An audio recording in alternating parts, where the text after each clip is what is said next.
বিজেপির চাপে 4 জন আটক বিজেপি কর্মীকে ছেড়ে দিতে বাধ্য হলো দুর্গাপুর থানা। আজ ভোটের দিন দুর্গাপুর বিজন তানসেনে তৃণমূলের বুথ ভেঙে দেয় বিজেপি কর্মীরা। এই নিয়ে তীব্র আলোড়ন পড়ে যায় শিল্পাঞ্চল জুড়ে। এই ঘটনার পরেই সিপিএম এবং বিজেপির আরও 2টি শিবির ভাঙচুর করা হয়।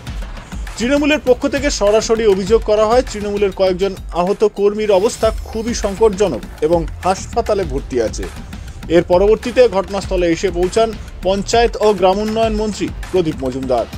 বিরোধীদের এক হাত নিয়ে তীব্র সমালোচনা করেন তিনি। কারণ যারা মেকি গণতন্ত্রের জন্য এত কান্নাকাটি করেন, গণতন্ত্র বাঁচানোর জন্য নানা রকম ডাক দেন, তারা গণতন্ত্রের উৎসবে শেষ মুহূর্তে এসে আর ধরে রাখতে পারলেন না নিজেকে। একদিকে সিপিএম, তাদের তো এটা পুরনো অভ্যেস, সেজন্য স্মৃতি তাদের মাথায় চড়ে যায়। কী করে ভুলবেন তারা কি করে এসছেন 34 বছর ধরে। শেষের 20 বছর তো মানুষকে কোনো গণতান্ত্রিক অধিকার প্রয়োগ করতে দেননি, সেই জন্যে তাদের পুরনো অভ্যেস চাগার দিয়ে উঠল। আর রাম আর বাম, যা আমরা বরাবর বলি, এখন তো বামের সঙ্গে আবার অন্য দলও যুক্ত হয়েছেন সব কিছু ভুলে গিয়ে।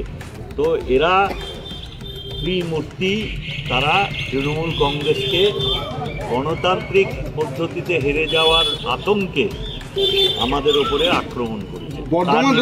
এখানে রয়েছে বর্ধমান দুর্গাপুর লোকসভা কেন্দ্রে আজকে এই ঘটনার পরেই দুর্গাপুর থানার পুলিশ 4 জন বিজেপি কর্মীকে আটক করে নিয়ে যায় দুর্গাপুর থানায়। তার কিছুক্ষণ পরেই বিজেপি বিধায়ক লক্ষণ ঘড়ুই এবং যুব নেতা পারিজাত গাঙ্গুলির নেতৃত্বে প্রচুর বিজেপি সমর্থক জড়ো হয় দুর্গাপুর থানার সামনে এবং পুলিশের সাথে ঘটনা নিয়ে বচসা বাঁধে।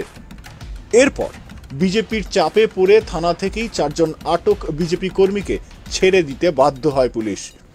বিজেপি বিধায়ক লক্ষণ ঘড়ুই জানান, এই ঘটনার মধ্যে এত বড় আন্দোলন শুরু হবে যা থামানো যাবে না।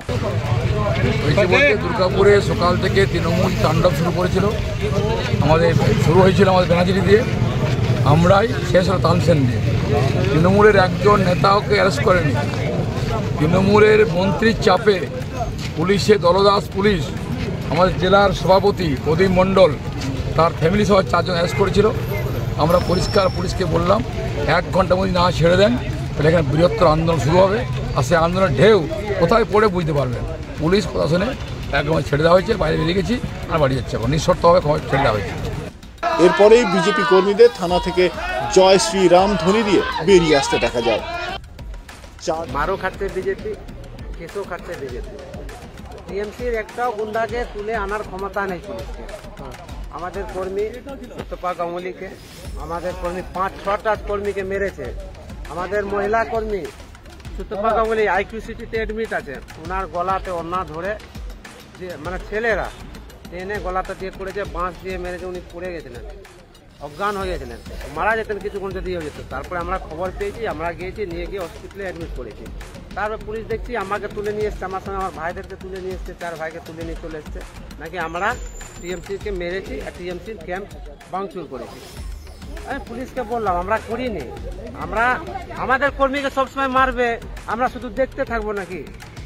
আমার মহিলা কর্মীকে জেন্টসরা মারছে, পুলিশের সামনে মেরেছে, আমি যে খবর পেলাম। তা আমরা কি সব দিন দেখবো? আর দেখবো না। এই 4 তারিখ আসতে দিন, খেলা শেষ, খেলা শেষ। 4 তারিখের পর দেখা যাবে। বেরিয়ে আসতে দেখা যায়। 4 জন বিজেপি কর্মীকে পুলিশ আটক করলই বা কেন, আর কেনই বা চাপে পড়ে ছেড়ে দিতে বাধ্য হলো, সেই নিয়ে শিল্পাঞ্চল জুড়ে গুঞ্জন শুরু হয়েছে। দুর্গাপুর থেকে নিজস্ব প্রতিনিধির রিপোর্ট, টিভি নিউজ।